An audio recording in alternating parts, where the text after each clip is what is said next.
चलिए आज एक गहरे टॉपिक को समझते हैं।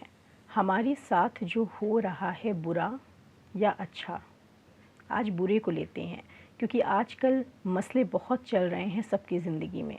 मसले देख के नहीं आते हैं, परेशानियां देख के नहीं आती हैं कि आप हिंदू हैं, आप मुस्लिम हैं या आप क्रिश्चियन हैं या किसी भी कौम धर्म से बिलोंग करते हैं।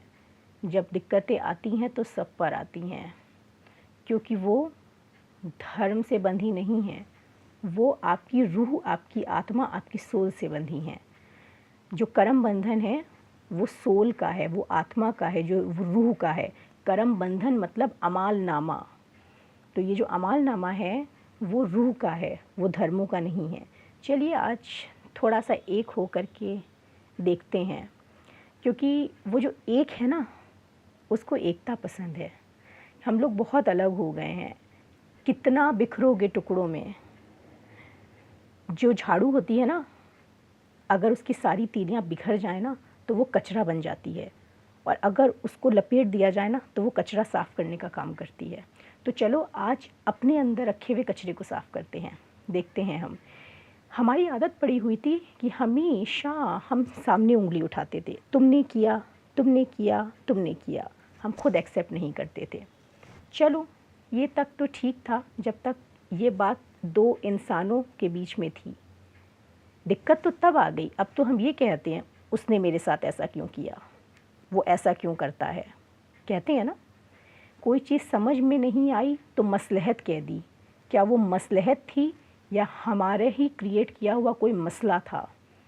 जब कुछ समझ में नहीं आया तो नीति नीति कह दिया। क्या वो नीति नीति थी या हमारी ही की हुई कोई बीती थी जो हमारे सामने आई। या जब कुछ चीज़ हमको समझ में नहीं आ रहा तो हमने कहा why God is doing this to me, really God is doing, या आपने कुछ किया है। चलिए आज समझते हैं इसको। हम सबसे पहले देखते हैं कुरान के हिसाब से।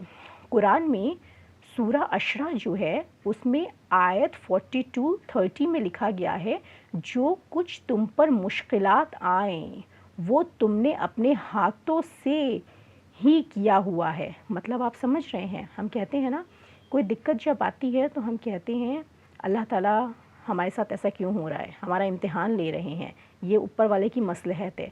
क्या वाकई में मसलहत है? वो तो गफूरुर रहीम है ना।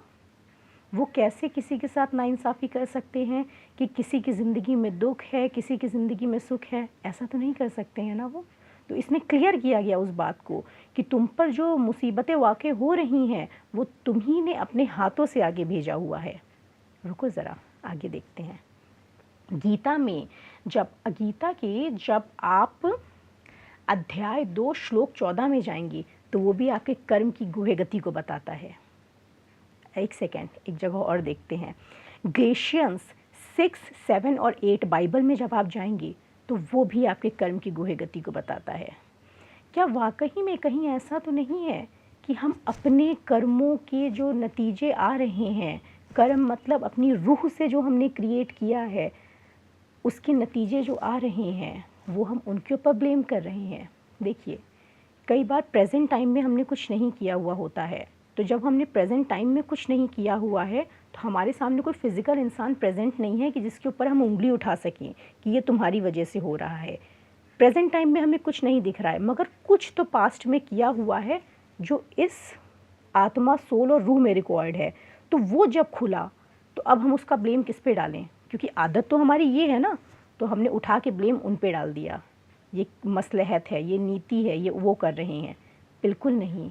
उन्होंने तीनों जगह, तीनों ग्रंथों को आप उठा लें जो हमने आपको बताया, इसको आप कंपेयर कर लें, बिल्कुल दिमाग को खोल करके रात के 2 बजे उठ के आप इसे चेक करें तो आपको पता लगेगा वो कुछ नहीं कर रहे हैं। वो तो हमें बहुत प्यार करते हैं। वो तो तरस खाते हैं कि मेरे जो प्यारे प्यारे इतने अच्छे बच्चे थे वो कैसे बिगड़ चुके हैं। तो अब ये कहना बंद कर दो कि ये क्या वो कर रहे हैं, वो कुछ नहीं कर रहे हैं। आप ही ने कुछ क्रिएट किया है जो आपके पास लौट करके आ रहा है। अब इस टाइम जब लौट करके आ रहा है, क्योंकि क्रिएट तो हम कर चुके हैं ना, तो क्रिएट करना बंद कर दो और खामोशी से, चुपचाप से उसे काट लो, क्योंकि जो कर्ज़ लिया है वो चुकाना तो पड़ेगा ही ना। आज नहीं चुकाओगे तो ब्याज और ज़्यादा बढ़ जाएगा। और बिल्कुल उस टाइम जिस टाइम आप अपना कर्ज़ चुका रहे हो, उस टाइम किसी पे भी ब्लेम करना, यहाँ तक कि उन पे भी ब्लेम करना बहुत गलत बात है।